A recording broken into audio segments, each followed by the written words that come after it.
ГСП онлайн. Городские новости сейчас.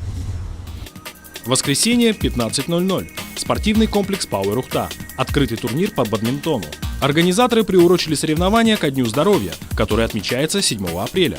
В турнире приняли участие 8 спортсменов. Все они тренируются на базе спорткомплекса. Для того, чтобы разнообразить нашу жизнь вот именно в зале, мы делаем еще игровые, помимо силовых тренировок. Кто занимается в нашем клубе, приняли участие в нашем сегодняшнем мероприятии. Приглашали тоже мы, участвуем в составе тех, кто занимается в нашем клубе. Участники турнира разделились на 4 пары. В игре побеждает команда, которая первая набирает 15 очков. В результате лучшей стала пара Марата Мустафина и Сергея Руденко. В награду победители получили абонементы в тренажерный зал и ракетки для настольного тенниса.